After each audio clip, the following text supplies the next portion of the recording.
You're now listening to the Something Good Podcast Network. Please press any key to continue.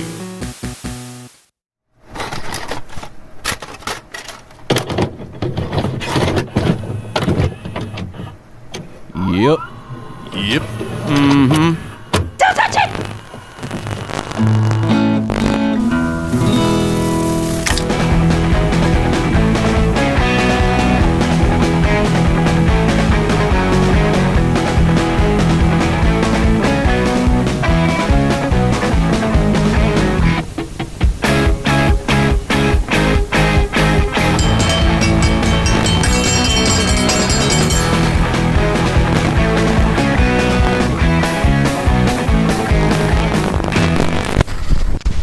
Everyone, and welcome to this week's edition of the Couch Brotatoes. I'm Alex. Dang old Cap.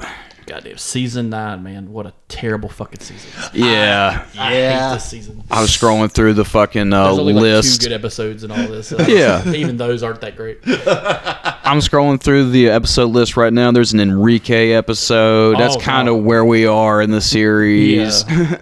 Yeah, I was definitely not a fan of the Enrique episodes. Or any of the Strickland propane employee episodes. Yeah, like Donna and fucking Joe Jack. Ugh, JJ. Fucking Joe. I used to like Joe Jack. In the earlier seasons, he was funny. Oh, because they kept him to one line of dialogue. Exactly. Just like Danny Trejo. But then it's like we wound up learning too much about him. Yeah. We kind of learned too much. We've learned enough about all the main characters. Now all these B and C characters have bigger plots now. Yeah. And might as well just go ahead. Yeah, so we'll end up not sticking too hard on each of these episodes, depending on which ones they are. So who knows how long this will be. But we're going to go ahead and kick off Season 9, Episode 1. A rover runs through it. Peggy returns home to Montana to reconcile with her mother, only to find out that her family may lose the land because of its escalating property taxes. Featuring Henry Winkler. Yep. That's right. The Fonz. And they changed Peggy's mom in this episode.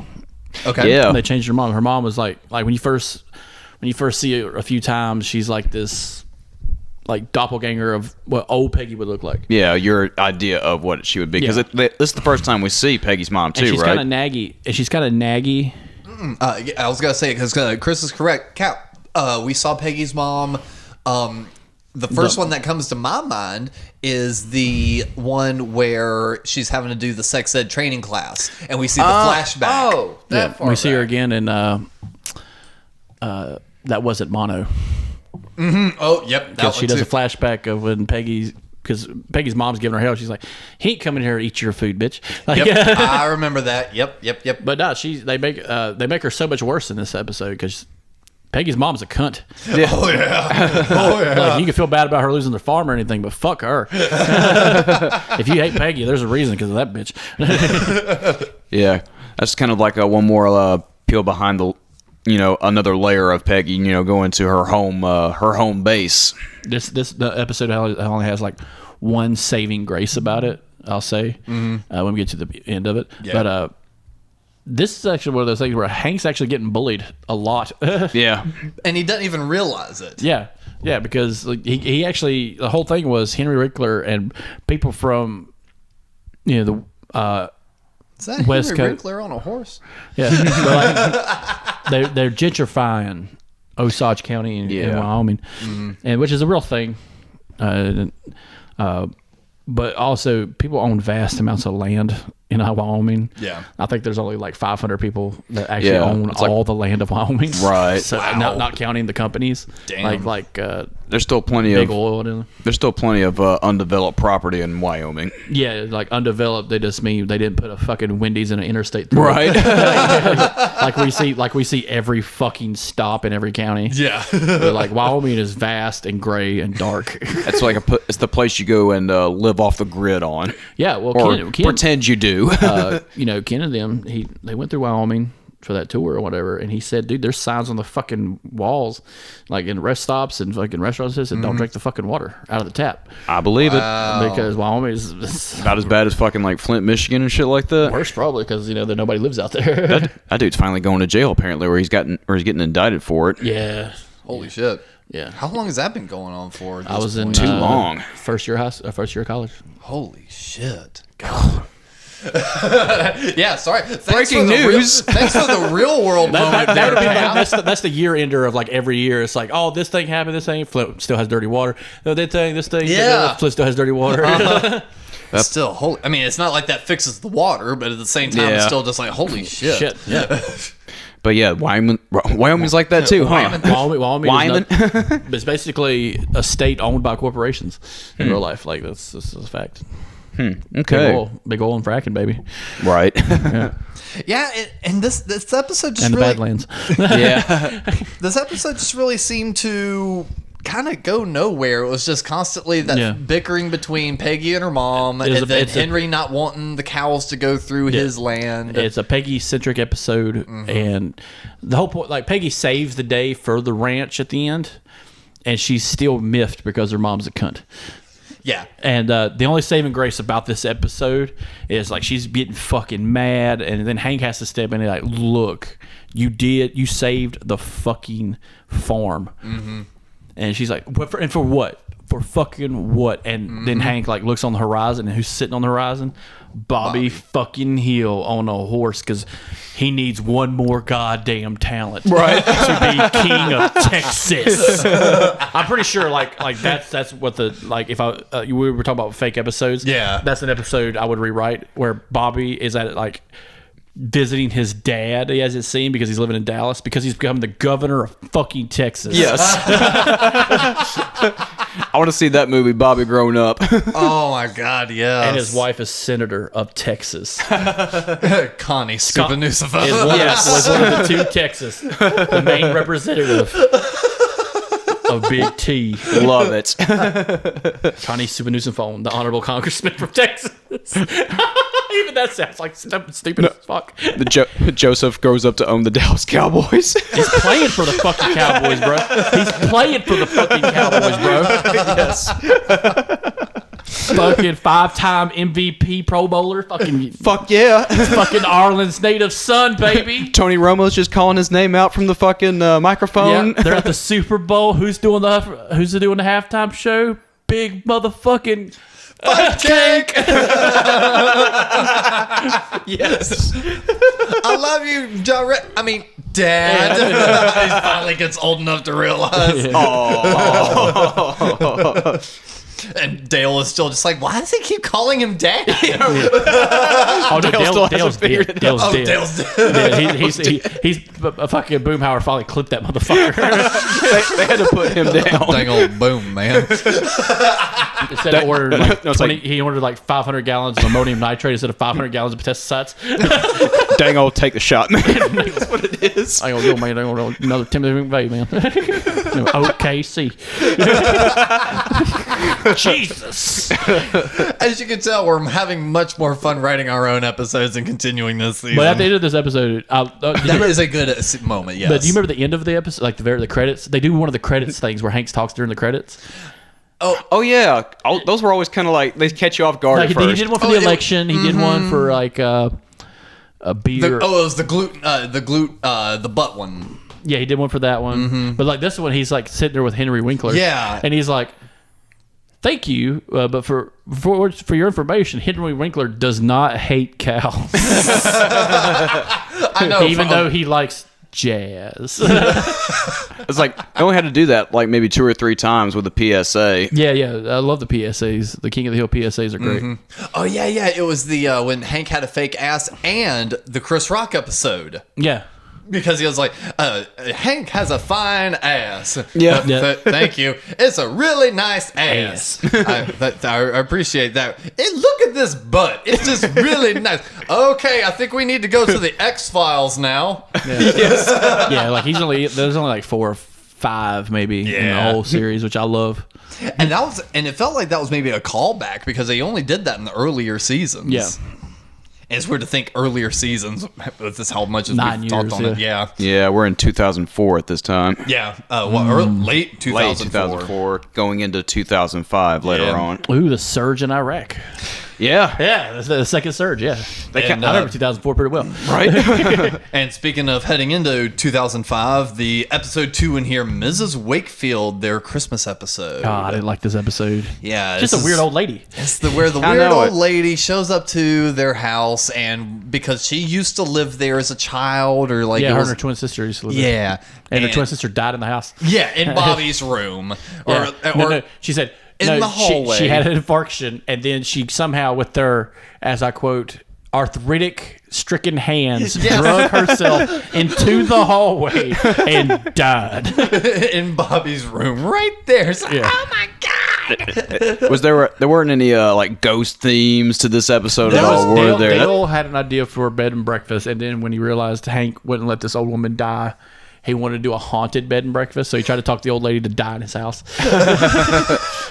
And now, the thing that's annoying me, and I've seen a couple YouTubers even talk about this, and it's like, it made me kind of understand why I didn't like this episode so much. Everyone is vilifying Hank. Yeah, because the old lady wants to die in his house. Yeah, and he's saying no. Yeah, even John Redcorn. Yeah. He's like, Hank, it's better if they did. And keep in mind, he is saying this to Hank inside a mall. Yeah. The image they portray of John Redcorn saying this of our elders need to die in a happy place. The wind is blowing his hair Inside the mall. Inside the fucking mall. I love it. Every fucking time he gives some sage wisdom, even if it's bullshit from a con man and adulterer. I love that little trope though. Every Yeah. time he The gets wind a blows in little, his ear. I will love. Luann does have one of the best lines she ever gives in this one. So like they get Mrs. Wakefield out. She fakes an obituary. yes. That she died at a bus station. Yes. And then she fucking somehow sneaks inside the house, and Hank's like, does the one horror trope. Everyone's split up and look for her. Yeah. Right. Fucking Bobby and Luann are in the den, her old room, and she's on her hands and knees, and she says, Mrs. Wakefield, if you're under the bed, please don't grab my throat and drag me to hell. And I'm just like, that is the most Luann fucking line. Hank. Hey. I think like a full-on ghost story for that would have been a much better episode. Yeah, Yeah. it would have. And like I said, that's the one thing I really didn't care for. And exactly, And then she it didn't plays die. And then she didn't die in the house. No. And then exactly what you were saying about, the season in general just kind of feels like this is the bad season. This is a prime example of it. If no one would have been turning on Hank for that at all.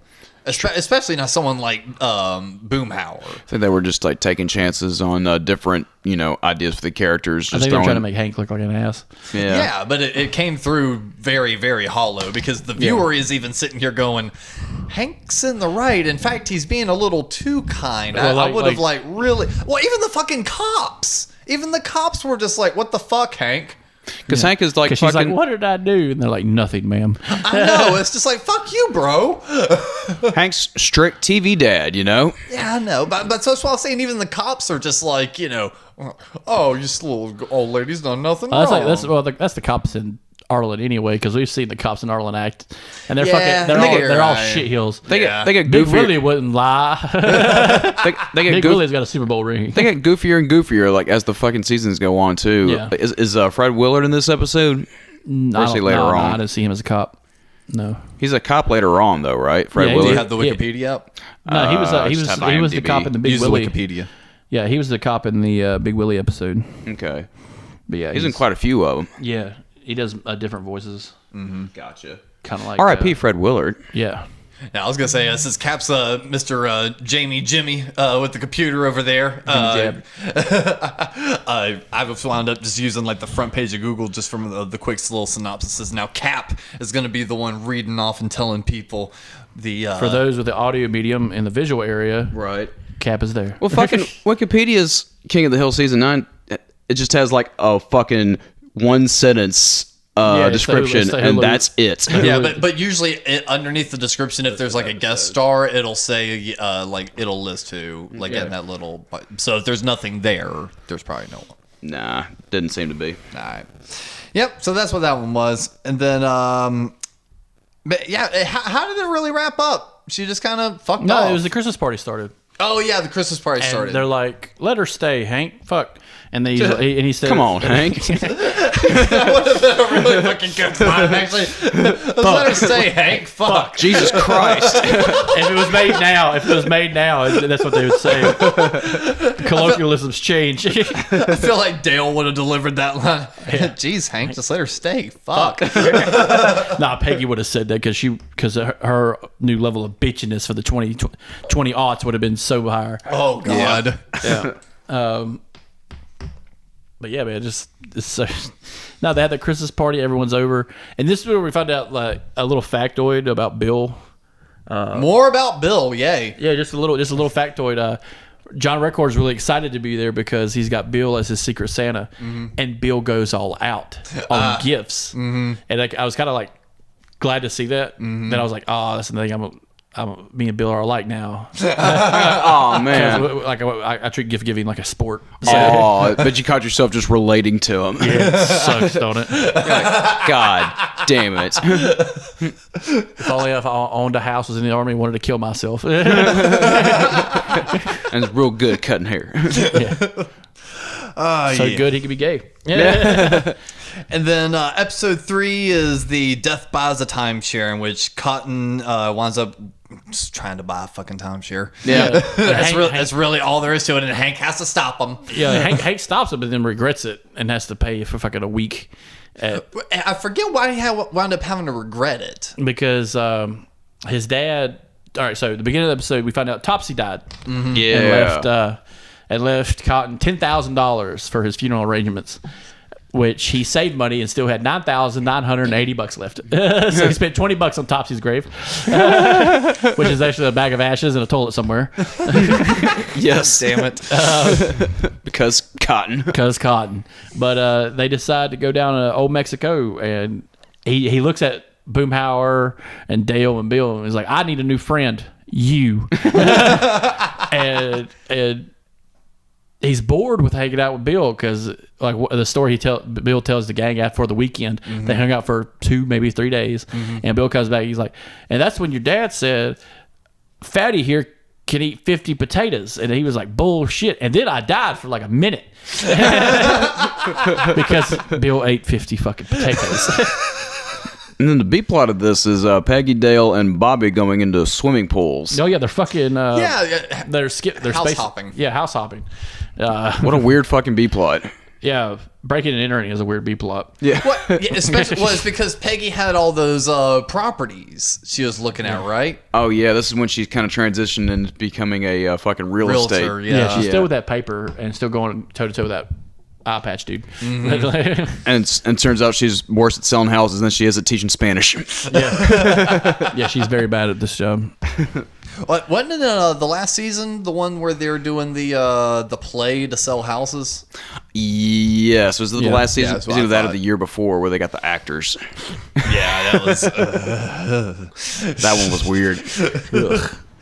But yeah, so this was an okay one. I did find it funny watching the different salesmen try to sell the gang. Oh yeah, when it's like they're it's in like there. Patty. You get the fucking basically hoist your tits up and go Yep. get Fatty. Yep. And then we got Consumer Report over here. It's fucking Hank. Yep. And it's like, oh, I could do it. And this guy, he's like a really like salesman looking dude. He Yep. mats his hair down. Yep. Puts his glasses on and a shoveled jacket. And does like a deep little sigh to get himself in the He's like, well, frame of mind. Mr. Hill, I haven't been really good at selling this week. And basically, Hank says, too fucking bad. Yeah. I hope you die. Piece of shit.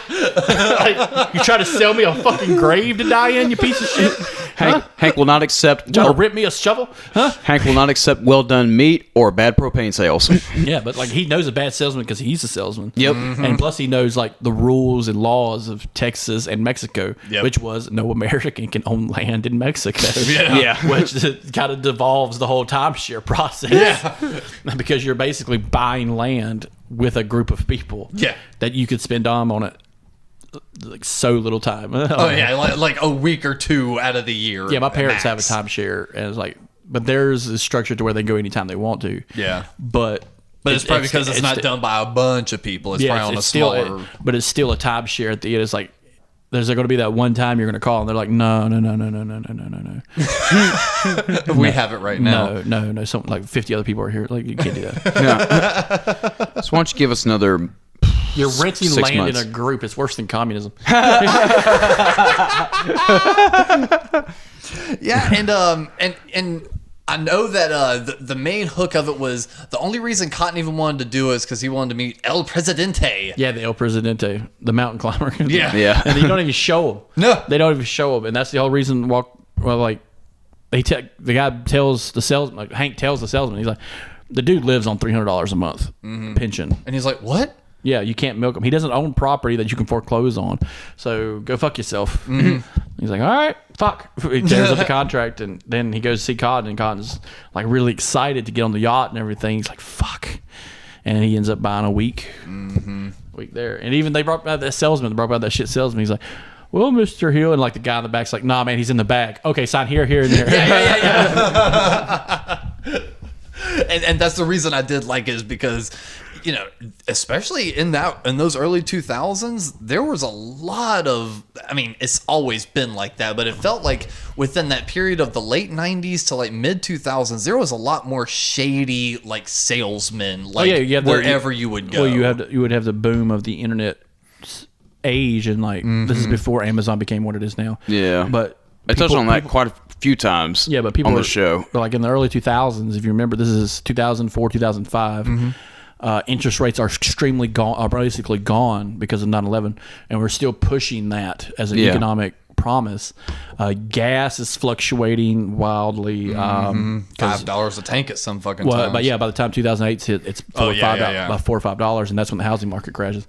But people are still betting shorts on internet bubbles and stuff like that. So like you remember, like there are websites that are gone now that built up what we have now with Google and Amazon and stuff that are gone, that we vaguely remember. Yep. Like E-Bombs World and stuff like that. You know, but when they came out and then they started selling ad space, that was the nail in the coffin. Because that was back when the internet community could actually say something about a website. Yeah. But now it's regulated. It's regulated. But it's not just regulated. It's just like, oh, I don't want to see ads on Google. You're going to use Google, motherfucker. Yeah. Where are you going to go? Bing? Huh? Ask you Jeeves. stupid bitch. Yeah. What, you're going to ask another website to Google shit for you? Like they know where they stand in the pillars of the internet. Well, So actually, if you use this other site, it's a little more accurate. this guy than uses Google. Bing. I just want to point this out. This guy uses Bing and Internet Explorer. Fucking Internet Explorer. That's I use Safari. Google Chrome. You put Google Chrome on a MacBook? I did. Because fuck Safari. I'm sitting here like an asshole using DuckDuckGo. Oh no, DuckDuckGo's the good one. that's actually the conversation I heard. That's more accurate than Google. I was gonna say it's more accurate and more secure. Yeah. Oh, Cap Googled guitar pedals. Okay.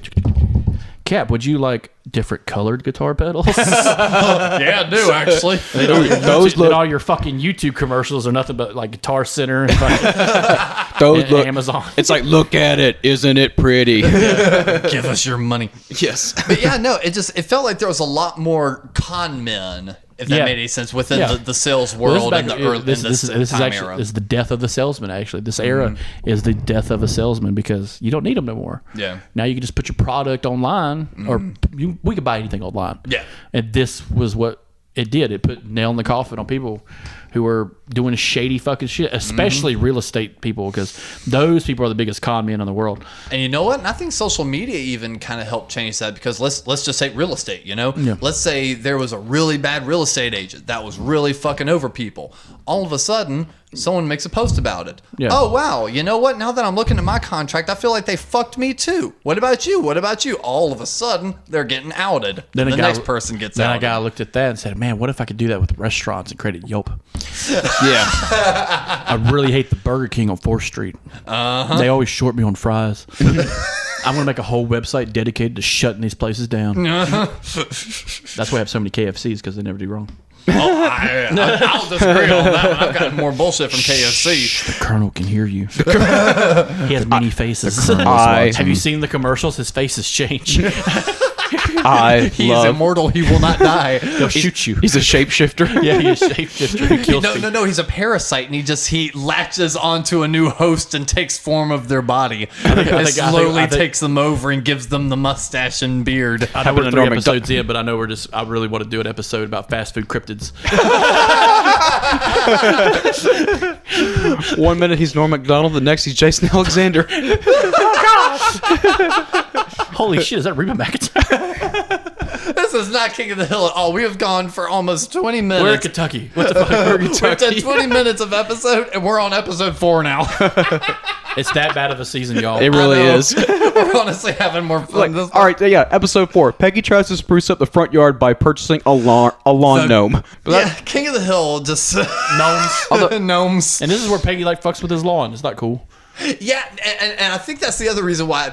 So Hank was just really weirded the fuck out by these gnomes. It was because it all started because someone walked by and said, "Man, your house and your yard are always the nicest on the block."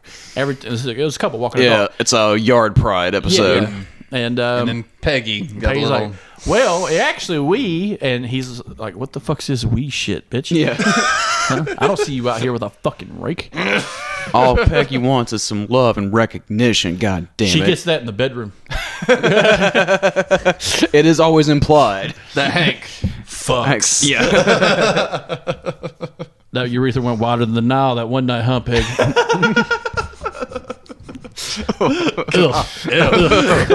Jeez. Hashtag gross. and we gotta move away from this episode. Apparently, I can't remember anything cool about it. Basically, what anti-Semitism. Basically, just what winds up happening is Hank gets all weirded out by it, and fucking destroys it. And Hank and Bobby go to fucking bury it, and Bobby can't keep a fucking secret. And Peggy loses her shit and blames it all on Bobby when it was really Hank, and all this back and forth, and it's just a huge fucking mess. Oh, here we go, Chris. What was the name of the gnome? Oh, fuck you. I about said pillow pants. Oh, fuck. Now I got that name stuck in my fucking head. I don't know. I can't say it right now because I'm Yeah, I can't remember either. Does it not say on there, Cap? Because I was going to say, I'll pull it up, but I'm 99% sure I remember it on the top of my head. I'm just have to pull it up to make sure. And like I said, the Wikipedia page for season 9 in particular had jack shit on it. I think it was Winklebottom. That sounds right, actually. Mm-hmm. Actually, I'm going to... Winklevoss. Winklevoss. Gnome in season 9. This. Oh. It's come down to this. Okie dokie. Fandom says... Yeah, I'm trying to pull it up here. We're going to get this fact right, damn it. I don't care how long it takes. God, this is a very... She got it from a German tourist town. Figglefort. No. Winklebottom.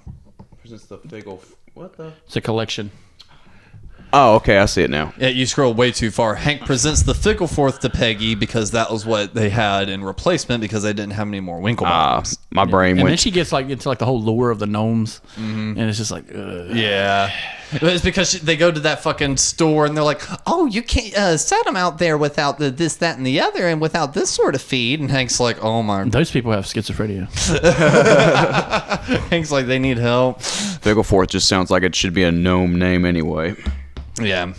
Then after that, this episode was actually kind of funny. It's a Dale episode. Oh, okay. No, this is actually isn't the one I was thinking of. Dale becomes pro-U.S. After Dale to the Chief, yeah. Yeah. The Dale episode. He becomes pro-U.S. after he loses beliefs in conspiracies, and Hank battles through the mountain of red tape to get his driver's license fixed because... He's listed as a woman. He's listed as a woman, and damn it, Hank cannot have that. And that's not even the biggest part of this episode. No! The most fucked up part about this episode is Dale uses the NSA. Yeah. He uses the Homeland Security, the whole see something, say something.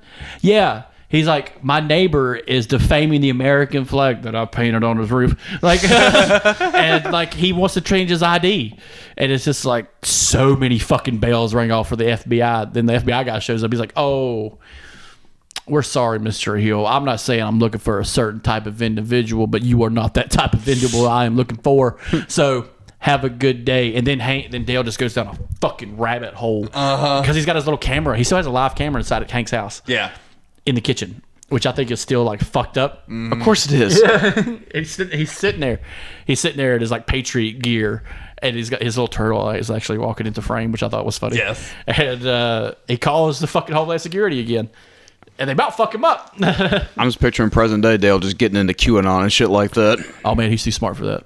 You think so? Yeah. The Dale character is too smart for QAnon. QAnon, I don't know if you kept note, but it has devolved very quickly into It something has, else. but the base is fucking rabid and just kind of makes. Yeah. So is for fucking flat Earth. Yeah, that's the whole QAnon. That's part Yeah. of QAnon. Oh, it is? Yeah. God damn it. I'm pretty sure I barely keep up with that crap there's a anymore. whole new episode. It's a whole new That's episode. a whole new podcast. That's a whole new show. That's a whole new, I'm ready that's a for whole new conspiracy podcast. theories with Chris and I Kat. know, we're going to do it. We're going to do it. Bringing special guests. Yes. Yeah, and I do find it funny because Hank keeps getting called ma'am every time he tries to get it fixed, and they're just like, "I'm sorry, we have to call you. What's on your ID?" What kicks him over the edge? He gets a fucking piece of mail from the Texas Propane Board that says that nominates him Woman of the Year. Because Buck just had to be cute about it. Well, no, because his license says female, so all his stuff is But female. it's not going to immediately change that quick. But it is a Yeah. fuck up, and he's like, God, dude. How dare they? But now, like Dale ends up taking a bullet for him, and then shows him like how fucking rabid he could be as a man who doesn't work. He's like, I will call this place over and over and over. I have nothing else to do. Dale with free time. Holy shit. Yeah. Then the episode after that was the Patriot Act. Patriot Act. Yep. That's where they get a cat. This is the one that I thought was pretty funny. Yeah, because Hank thinks it's a dog because his name Duke. Yes, because Oh yeah, that's right. Bill winds up getting one of the army servicemen dogs to watch after while they're out doing their shit, and Hank's like, "Oh shit, that's super American. I could watch I could watch a soldier's dog. I'm so signing up for this." Signs up for it, gets hooked up with a dog named Duke. Is all ready for it, and they were like planning a vacation and everything too, and it was gonna come early and all this stuff. So they were like, we'll plan the road trip later. Plus, hey, road trip with a dog, that'd be kind of fun. Shows up as a goddamn cat. The one thing Hank does not ever want. Yeah. You can't take a cat on vacation. You can't take a cat anywhere. And he's in a little bit of a duality because he's like, he wants to return it, but at the same time, he sees it as his American duty. Well, no, he now. tries to return it, and the army's like, "Whoa, motherfucker, you signed a piece of paper." Yeah. And one guy, I love the guy who hands him like the cat stuff. He's like, man, because he's like, Hank's like, I really wanted it to be a dog, and the guy's like, well, I wanted to fly F-18s, but I'm one psychological paperwork away from delivering cat toys. And it's just like, oh shit, he didn't pass his psyche valve. Yeah, don't worry, later on he'll become a drone pilot. It's fine. They don't get psyche valves, those guys. But I like this one because Bobby is trying so hard to be friends with the cat, and he's just like, Dad, the cat is on me, and I'm petting him, but every time I stop, he yells. Those are my favorite cats when they're just kind of like, pet me. Yeah, but this wasn't a nice cat. Yeah, I can't This remember. cat was a hellion. Yeah, It was a cunt cat. cunt cat. Yeah. And I thought it was also funny because it also showed how it was also a mirror of the time of when people were taking their pets to those boutique fucking veterinarians. Yeah. And paying for all those expensive... God. Because I think this was around that era of like the fucking...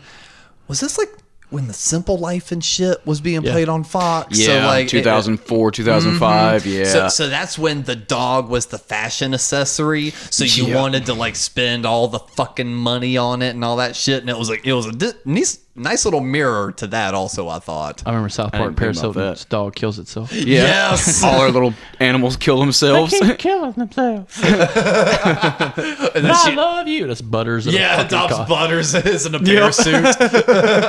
Poor Butters. No. Poor Butterscotch.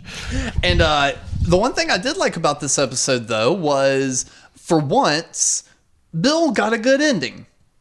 Hey, this was actually a good episode for Bill. Out of all of them we've seen, he didn't get fucked in this episode, and especially in a bad way, because he got Duke, and that dog would obey every command, would fetch him beers, play catch, it was just right by his fucking side. And the fucking wrap up, Duke's owner was a fucking Blue Eagle or something like that. What were they called? The jet pilots. Blue Angels. Blue Angels. He was one of the Blue Angels, and he was just like, have you ever felt 5 Gs before? He's like, no, and tosses him a fucking helmet that's got Dotrieve on it. He's just like, and he fucking gets to go up in the fucking plane. It's just like, well, Danger zone. yeah, I know. The bulldozer. Without the gay volleyball. Yeah. It's just me and the boys. We keep referencing that like every fucking episode we talk about it. It's just like, You can't not.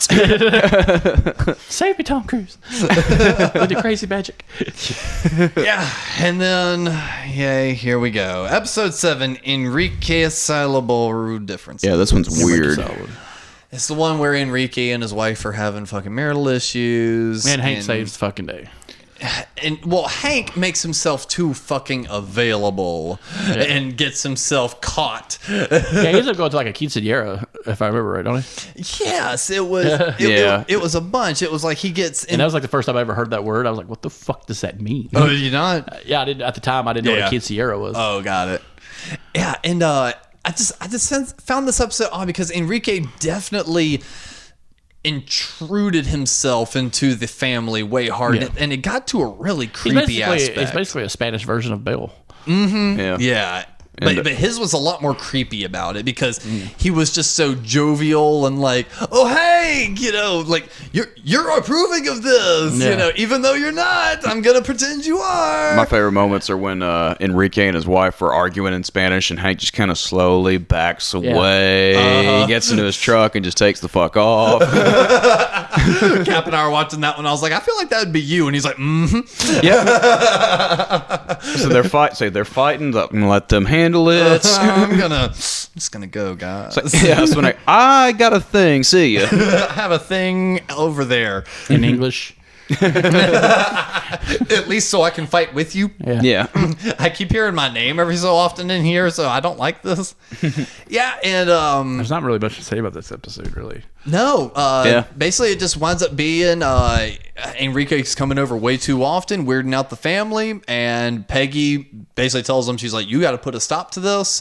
And he tries coming over one night, they lock the door, and it turns really fucking creepy where just Enrique is just banging on the door and just like going, I have gifts, I can do this, I can do that. It's like, call the police, Hank. Yeah, he never calls the police, and he's still it's just a very weird episode. Yeah, I didn't like that one at all either. Again, that's just one of those Strickland Propane employee episodes that just doesn't go anywhere. Yeah. And then another, probably my least favorite episode of the season is this one. It was the Mutual of Omaha. Yeah, this one's... Omaha. Okay, got it. Like Yeah. this episode? This is the one where he has homeowners insurance. This is where. This This is the homeowner insurance. Why was that? For some reason, when I was when I hit the read more out, for some reason I thought this was the damn episode, but that was last season. Oh, okay. Yeah, I hate that fucking damn episode. that damn episode. That damn episode. I'm your damn tour guide. No, this one is good. This was funny because Hank fucks up. He forgets to mail in the homeowner's insurance check. Yes, he forgets to mail in the But check. did he like just displays fear to Yeah. Bobby? He's like, you don't understand, you little shit. Code red, motherfucker. He's like, we're gonna lose everything. Fuck. Like, let's just This is act the local. end of the This is world. Hank's only time he would ever cuss in the entire series. to Bobby, right to Bobby's face. Yes. We're going to lose. He panics. He panics. He pulls a Peggy. Well, he's wearing fucking like safety goggles, making sure the ladder's where it's supposed to be. They're wearing gloves. They're saran wrapping everything, and like he what was it? He's like, what about the phone? No, we can't answer the phone. It could be an emergency. Like extra careful around the house. And then what's going on across the street? Well, One of the best. Dale and Bill and Boomhauer invest in bee stings and like bees to sting you. Yes. For health. Specifically Dale. Because he sees it as a niche at the fucking fair. Yes, and tries to capitalize on it. Like a dumbass. And not Or only any good entrepreneur. And not only that, because of this devil fair, Bill realizes with Boomhauer that you could fry almost anything. They try everything. During Hank's most pivotal time of crisis about property, across the street is a bee attack / Barbecue. deep fry burner fire. Inferno. Because Bobby literally opens the curtains to the glass door and he sees what's going on, like bees attacking people. There's a fire going on because they got to deep fry bananas, and then a beer falls in. Yep, that's what it was. And, And it's the end of the world outside. Oh god, it's the end of times. yeah, Dale's getting because I think Dale got bit by something. Oh no, he got burned. That's what it was. He was frying stuff with the boys. He got some hot oil on him. He was like, "Ow, this hurts." He's like, "But not for long. Not with my trusty bee stings." And he like releases like 40 fucking bees in the bucket or whatever. Or like What- it's what a he- box. Yeah, he was trying to he was individually stinging himself, and then his arm went completely numb, and the completely numb arm knocks over the goddamn entire thing. That's not how it works if you're listening. No, it's not. That homeopathic bullshit that ain't real. Yeah, and then You Hank need drugs made in powder form by a company with a weird name. and Hank basically realizes that he turned into Peggy and was just like, "All right, we gotta fix he's this scaring shit." the fuck out of Bobby. Yeah, because Bobby's like running around going, "No, fuck those guys. We gotta make sure we're good." It was more so because Hank's always in control, and that happened outside of his control. And this is where we meet, what's her name? David Kalihi Alihi's mom. Yes. Mrs. Kalihi Alihi. She's his insurance adjuster. Oh, and the reason Peggy and Luann aren't there is because he calls them on the way home to tell them, "Hey, look, don't come home. We don't have car insurance, so you don't need to drive." That's And right. they're hanging out at the fucking rest stop. Yes, and they're like fucking elbow checking the goddamn.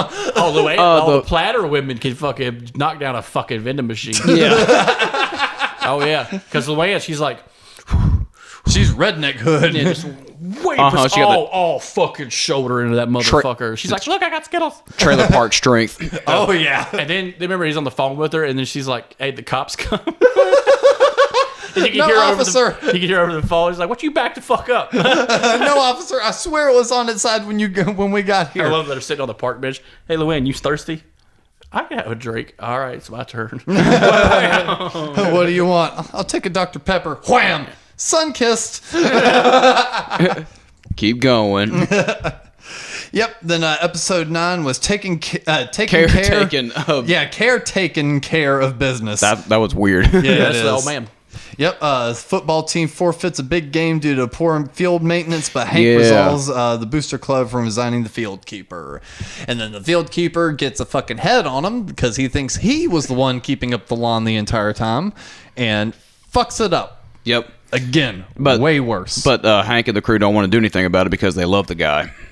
yeah, well, they don't want to do anything about actually getting him fired, Yeah. but they want to fix the fucking field that the guy intentionally fucked up because they were just like, "Oh, it's Smitty." That was his name, Smitty. Smitty. It's like Smitty's been, fucking up. They fix it behind his back. "Oh, Smitty, you're doing great. You're doing great." He starts getting a head on him, and then they're like, "What are you gonna do for the home game?"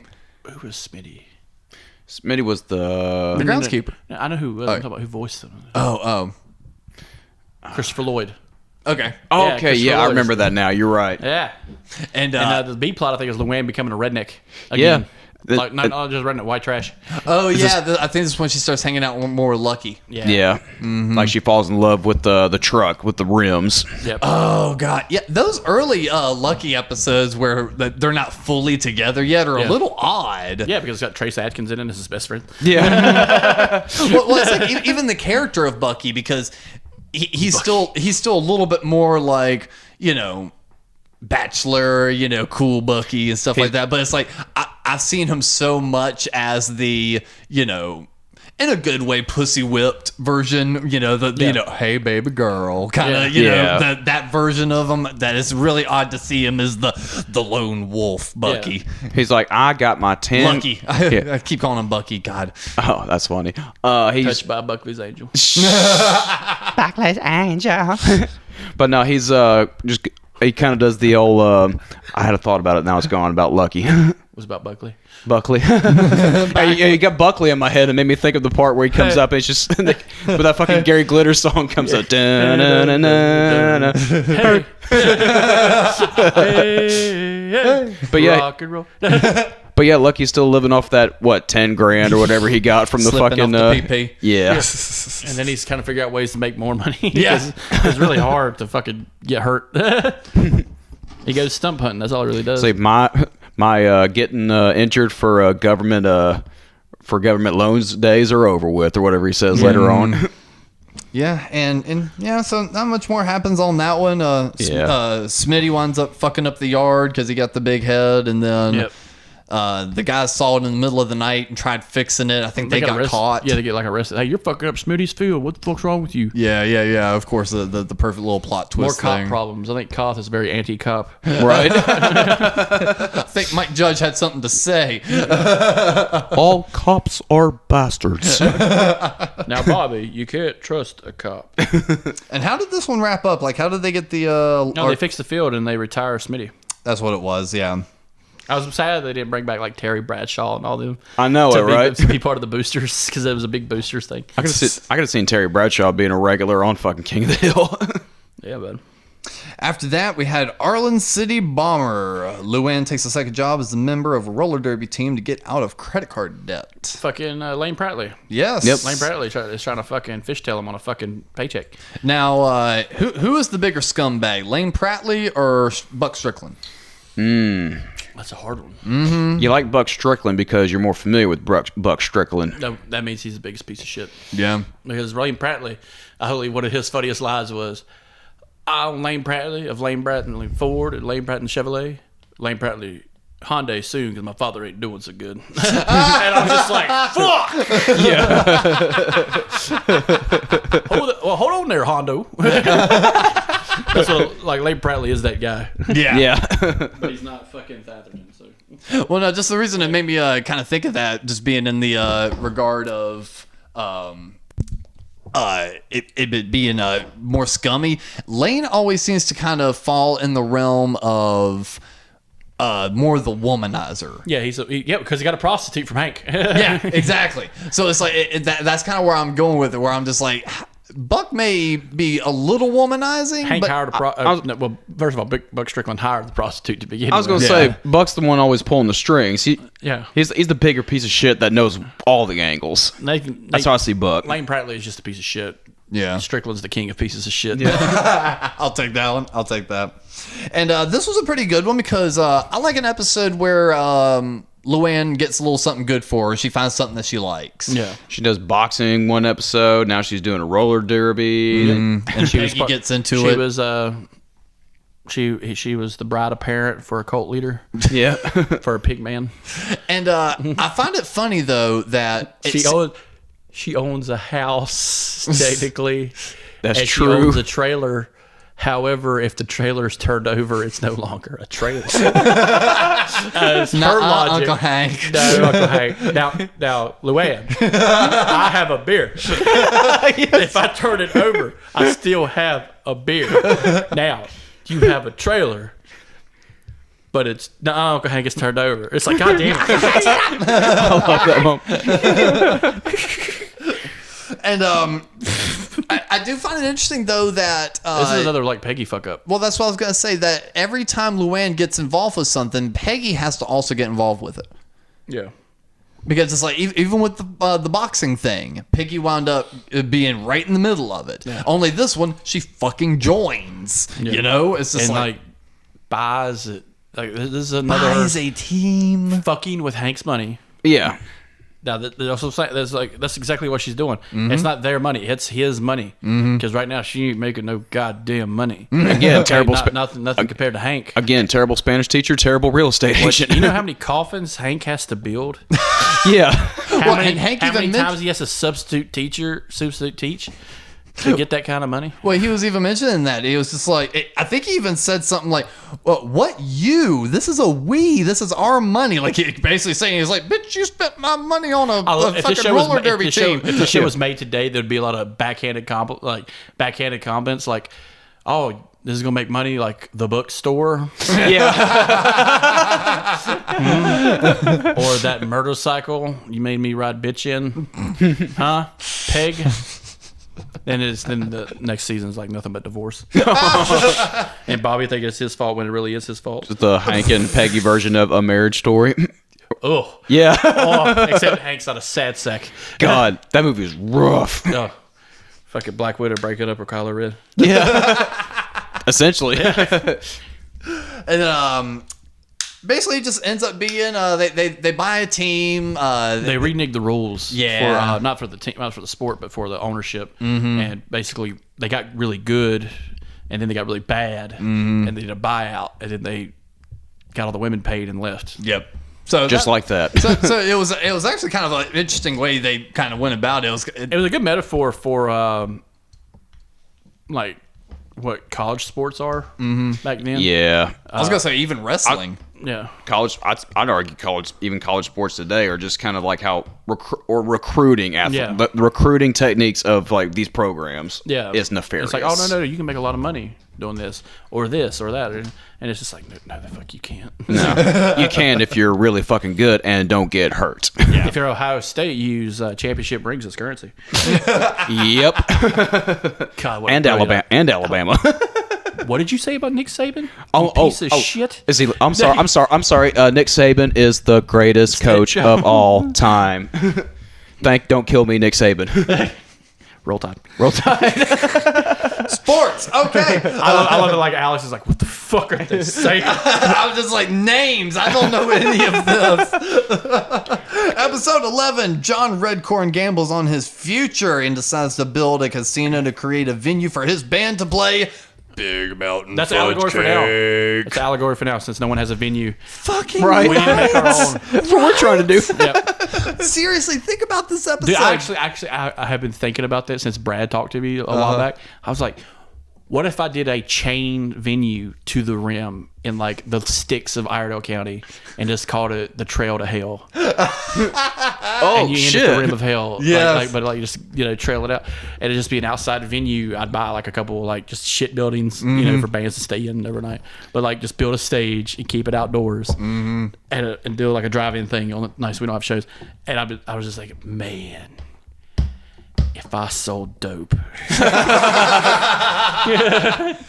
So what have you been selling me all this time? It's fucking Borax and Cracker Jacks. So. That's what's at the fucking like bar at the merch tables and shit like that where you have set up instead of beer, it's fucking Cracker Jacks.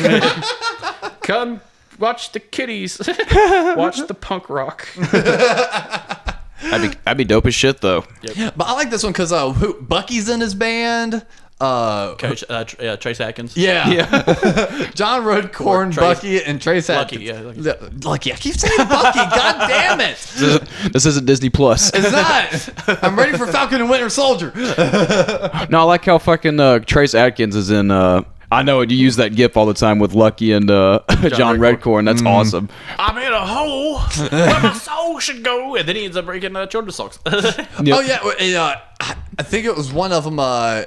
He gets swindled by other Native American. yeah. I'm very, very, very polite with that one because they're not Native Americans At all. They're light bright, 3 shades from white. So They're about as Cherokee Indian as I am. They're not part of the red man. That's about all that happens in this episode, isn't it? Yeah, but no, he ends up losing a lot of his like land and stuff due to like back alley fines and stuff that he didn't realize were there, and then he ends up doing kids songs. Yep. Which is a trope used in another show, Parks and Rec, because he couldn't make it as a rock star, so he did children's shows. Got it. And that's what a lot of people would do. Yeah. That's what the guys that do the Wiggles, they were abandoned. Yep. That's what they got. The lead singer of Yeah. yeah, and the lead singer of Survivor of all things did that too, or Yeah. does that today.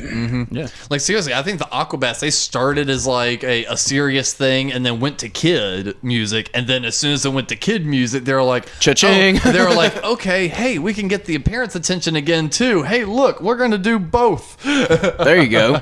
So now they kind of write like family friendly music, but Yeah. it's almost kind of like the Pixar way, where it's like if you really pay attention, the songs are actually for adults, but they're actually kid songs. See, you find two audiences, folks that do music. I saw one of those music mashups, like the Bee Gees and AC/DC. Yeah. I saw one, it was the Wiggles and Psychosocial by Slipknot. Oh God. And it was really well done. Just like really fucking fast little. But it's like eat your veggies, eat your Psychosocial. Dun, dun, dun, dun, dun. Wow, that is really matching up. Like with these fruity looking motherfuckers. Eat your veggies. Eat your I did my time. Now I wanna yummy, yummy, yummy. Look that up. Episode 12, Smoking and the Bandit. Dale protests the smoking ban in Arlen by going from bar to bar disguised as the Smoking Bandit. All because Hank can tell Joseph to sit the fuck down, and Dale can't. Yes, Mr. Hill. he just felt bad because he can't. He got emasculated. Yeah, he got escalated. Yeah, that's really well. What was the outcome of this episode, really? I don't even remember. Oh no. So he's going from restaurant to restaurant smoking. Yeah. Which now seems like a dick move. Yeah. But this is right when smoking was banned. Yeah. And I remember that. Yeah, I do me too. too. Remember when the IHOP had a smoking section? It's big. But That was my spots. yeah. The good old days. Them good old days. The Bush years. God.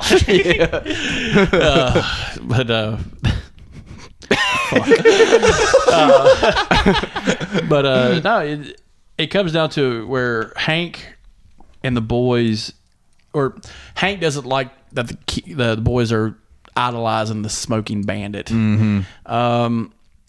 And then they decide to go after him, and Dale's like, I'll go with you. Yeah. And that's when there's a turn with Joseph. He's like, holy shit, my dad's kind of cool because he hunts people. Yeah. He can hunt a person. That's the first. then- That's a really hard. Where it's like Dale's the father figure now. Yeah, and it comes Or to a like- head with, Hank figuring out what's going on, and he kind of digs Dale out of a hole again. Yeah. This time figuratively instead of regular. Get out of the goddamn hole. I'll come down there and cut all your fucking fingers off. We talk about how Dale really is like everybody's, punching bag or whatever, but I think the only person on the show that Dale kind of, can talk down to is Bill. Yeah. He tries to Boomhauer, but it's more like but Boomhauer, yada, yada, yada. And he just kind of, Boomhauer always just shoots him that fucking look like Well, just. he's a strong silent type. He don't say nothing. He don't have to say nothing. And Exactly. when he does, it's always sad because it's always Hank saying, well, you didn't have to say it like that, Pat. Boomhauer. You look at me with those sad puppy dog eyes. Boomhauer knows when how long it takes to be mad at somebody too. Which is Yeah. I was like, how long are we stay mad at my dad? About a week, maybe. Yeah, no problem about a week. Maybe 2. Your daddy, he's a good man. He's a good man, But fuck him, he got rid of my car. Now I'm hurt. Yep, and then episode 13, Gone with the Windstorm, when meteorologist Irv Burnett, played by Brendan Fraser, Yeah. replaces Nancy. She goes extreme lengths to prove her worth and remain integral part of the news network. She's supposed to be she still embraces herself as like the hot news anchor. Yeah, well, she's the weather girl, and the fact that Or weather girl, rather. Sorry. because she predicts sunny, bright Texas weather turns into a wind and thunder and lightning. Oh, fucking yeah. thunderstorm at a fair, and everybody's like, you said it on a TV. yeah, your weather did this, and I love that. That's the fact that people have that mentality. People still have today that the weatherman controls the weather. I know. It's When like, what? we all know it's the Vietnamese restaurants that run from New York to I know, California. right? They Everybody control knows the weather. that. Everyone knows that. You don't have to be in QAnon to know that. I mean, if you don't know that and you're part of our Patreon, I mean, facts. It's right up there as true as saying Stanley Kubrick movies are made for Guantanamo level torture. See, and these won't go on the conspiracy podcast because this is truth. exactly. God damn it. Yeah, and so essentially this is just a big old jealous Nancy episode. She's just always trying to prove her worth and almost creating news. She's like, There's quite a few what of about those. the super Doppler? He's like, we just wrote Doppler on the fucking side of the air conditioning unit on top of the building. There's quite a few Nancy, Damn it, Shug.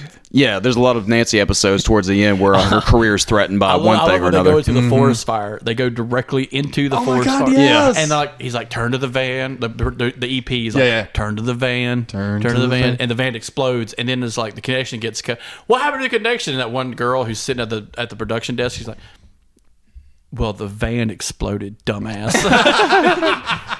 He's like, I need vibes in that area. And She ends up becoming an anchor, an actual like news anchor, because they take her off the weather girl and put her on the desk. Right. And then she gets like a big girl job at some point with like a Dallas station or something, right? Later on. Yeah. We'll get to that one. And then It all works out for these people. Right. miraculously, even the ones that it shouldn't sometimes.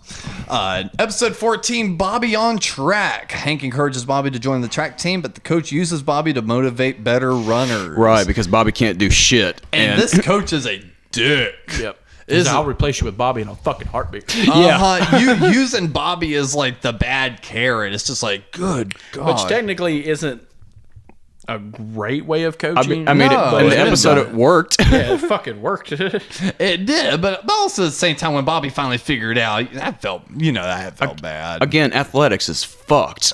Yeah. Huh. Feels like You think you're going to get drafted by Texas A&M by playing shittier than Bobby Hill, huh? Huh, you fuck? No, you don't get drafted into A&M. You get scholarships. Yeah, they gave him this Trans Am for free. It's like, what's this? Oh, strippers. Thanks for free? Thanks, Coach K. Yeah, and that's really all this episode had to offer was just a whole bunch of Bobby not being good at sports and then being used to threaten other team players. But Bobby's into it too. He's like, I'm on the team. I'm making a difference. We're winning. But he's like slowly just becoming the butt of the joke, and even Hank is kind of realizing it. Yeah, and Hank's just like, you're off the team. This is awful. Yeah, Hank's like, no, something about this feels wrong. Yeah. I love his little pull to get money for the track team. It's like, well, hey there, Mr. Boomhauer, will you buy candy to keep kids off drugs? And he's like, dang, oh man, Girl Scouts, dang on this, that, then. They're breaking me down. Man. And then he pays them, and he's like, what about you, Mr. Dotree? He's like, no, Bobby. Tell me what you told Boomhauer, like right there in front of him. Tell him the whole spiel again. He's like, but you heard, he's like, do it again. Because he likes to hear people talk to him. Yes. And it's just like, holy shit, you have a psychosis. Yeah, they still get dark with Bill moments. And like the whole time Hank's standing behind Bobby like, I'll buy 3, Bobby. God, speaking of pathetic Bill moments, this last episode is the most pathetic Bill moment. Yes. You are part of a 7-headed jackass. That's that moment I was talking about where Dale just fucking talks the fuck down to Bill. Because the whole time Hank's telling him, shut the fuck up, shut the fuck up. Yep. Episode 15. It ain't over till the fat neighbor sings. And yeah, it's where Bill joins an all-male chorus, completely strapped in nice purple sequiny outfits. Then they get green ones in the last. Oh yeah, and green ones in the end. Yes.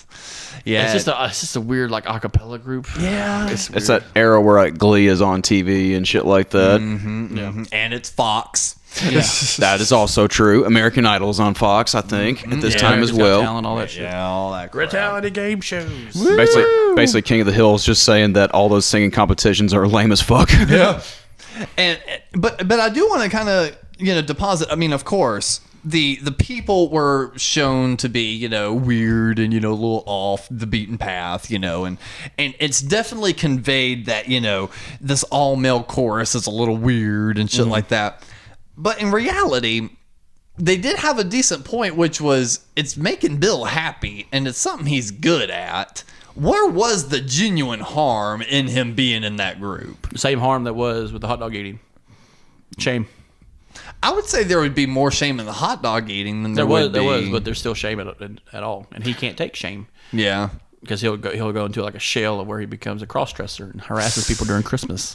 Yeah. You say, yeah. One little thing. That's all it takes. Just one little negative comment. He's like the fucking Joker. It's just one bad day. Yep. He's made of Jenga blocks, made of chicken bones. Then it just happened one day, and then they took They took my They took my stapler. Same dude. Same dude, Stephen Root. They took my stapler, so I decided to burn this motherfucker down. that's the last straw. Yeah, so I don't know. I thought the big payoff of Hank making Dale shut up the entire episode and not say anything to Bill. And then Dale then just- finally just, you dumbass. Just unloads on him. Look at yourself. You are part of a 12-headed jackass. It was one of the best Dale like monologues ever. And that's one of the high points of the season for sure. And I think that's why they made it the last episode, is because they're like, this is such a good Dale moment. We have to kind of finish the season with it. Yeah. It's a kind of a funny, or, Bill episode. If you go on IMDb, that is the quote for the It is? for that note. He's like, here, I'll just read Yeah, the quote. read it to us like it's poetry, or like like a nice passage of something. Let me get my preacher voice. Jesus. Let me turn on the organ. Let me turn on the organ over there. Yeah. Bill, have you to be the stupidest man on the planet to think this is a good idea? Have you seen what you're wearing? Your outfit makes you look like a sequined train wreck. Look at you. You're part of a 12-headed jackass. This chorus is the feces that is produced when shame eats stupidity. God damn. You people make me envy the deaf and the blind. This has been a reading by Chris Morrison. I should have done like slam poetry. Hey, Bill. You are a 12-headed jackass. You ready for some poetry, motherfuckers? Yeah. I can't think of a better way to end this episode of the Couch Potatoes. Season 9 overall, Man. in retrospect and kind of going through each episode, is it as bad as we remember? There's moments. It's got good episodes, but the bad outdo the. And it's going to get like this for the next few seasons. I had to say. Yeah. Yeah, Because unfortunately. between now and season 13, there's only a handful of gems. Mm-hmm. But compared to like season 3, I'll show you a handful of gems. It's like there's still plenty to talk about with all these episodes, but yeah, they're just kind of just run together after a while. So yeah, these King of the Hill episodes are probably going to keep getting goofier. I think and this season goofy. is like the first time we see not a lot of the family. Yeah. Not a You're lot of right. family-centric episodes. You're right. Where it's Hank and Bobby and Peggy. And you know what? I think that might be part of the reason why we keep saying these later seasons didn't feel as right, because they were no longer focusing on the family. Did they just run out of ideas for the family? And, Yeah, probably. Like, they've hit almost every sitcom trope. I mean, you're like 9 seasons deep into. We're almost 10 years essentially of King of the Hill. Lady Bird should be dead in a little while. Right. But yeah, you can. But I can see Sad that. realities of a TV show. Right. But you can see. I can see how that could trail off. After 10 years. Yeah, and for sure. X amount of seasons also. Yeah. But actually, if the Patreon members are still listening this far in, I think we actually figured out what we're going to wind up doing is the King of the Hill wrap up. After we wrap up King of the Hill, then we're going to do our trivia episode with Cap and Chris. Yes. See who truly knows their King of the Hill after all of this is said and done. I'm gonna have to rewatch You truly will be the Mahomes to my Brady. No. Tyler, Mahomes got his ass whipped. Tom Brady put on a clinic. I'll be your Eli Manning, motherfucker. He beat Tom Brady twice. Motherfucker, you ain't beat him once. I'm just saying, if we're doing the Tom Brady thing, That's the only motherfucker I can think of that beat him, other than Peyton. No, did Peyton Manning ever beat Tom Brady? I can't think of it. That's a whole other Don't podcast. compare yourself to Peyton Manning. He's a rapist. All he did was show his ass to a nurse or some shit like that. No, he tried to like figure fuck a fucking Oh stripper. yeah. And every time he mentions it, he has to pay her like $140,000. Was this when he was getting his scholarship? No, this is when he was like pro cult. Like, Oh, it was already in fucking Indianapolis by then. Yeah, you can't defame college players anymore. Well, my apologies to Peyton Manning if he's listening. I hope you're listening, you piece of shit. I fucking hate Peyton Manning. If you can't tell by our personality types, well, I don't know why we didn't think of this earlier to do it, but after we wrap up King of the Hill, I think we're going to do Always Sunny in Philadelphia retrospective. I'm excited about that. My soul was filled with spiders. Because Trash man. and especially, fuck yourself. especially because it's always nice to have a good comedy show to fall back to kind of binge. Yeah. And Always Sunny has been one I've actually watched little less than King of the Hill. But I would say that's probably if I've watched King of the Hill number one amount of times, I would say Always Sunny up to a point in a season, I would say probably falls under maybe 3 or 4 of like most times I've like watched a series. Kind of like behind Rescue Me and Futurama. Exactly. Yep, Rescue Me is number 2 for me. Once Always Sunny got syndicated on like Comedy Central and everywhere else where I could watch it, like they would do those blocks that I would just watch every Monday or whatever. I think it's still on Hulu, so. It is. Perfect. Yep, and that was the reason I was even thinking about it too. It'd be an easy way for us to still watch it. And when we were looking at the episodes, we won't run into the King of the Hill issue where there's like 25 episodes per fucking season there for like 3 or 4 seasons in a row. Yeah. There's like 10 episodes a season, so it's like that's actually going to make the viewing process even easier. Absolutely. I can't wait for that. Yeah, so that's going to be a fun one to dive into in a few months, and that's why we actually have 2 back-to-back King of the Hill episodes, because last week we had one and now this week we've got another, so not too much longer. We've only got a couple more seasons to go. We'll be going do some more. We'll be going from Arlen to Philadelphia. That's right. Moving on up the East Coast. Really? Nah, that's not moving up. Philly's a shithole. Well, moving on up the East Coast. The characters are much worse. we should end like the life when we do finish it, we should end it with the Bill Burr talking cash shit to the Philadelphia. Yes. fuck you entire fucking city. You Cheesy motherfuckers. Fuck. Got a statue of a fictional character in your city, you pieces of shit. Actually, well, I might just put that over the videotape noise for all the just for Bill the Burr couch berating the fuck out. Yeah. Over the Rocky music. Well, because that well, I don't know. I kind of want like by the time the tape goes in to be you the fucks.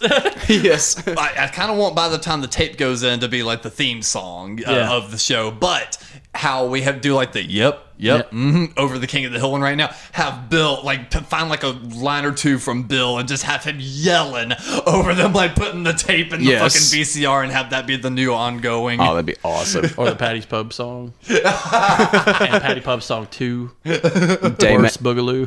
Dayman. Dayman of the Night Man. Yeah. We could do a cooking episode with rum ham. Ooh. Ooh.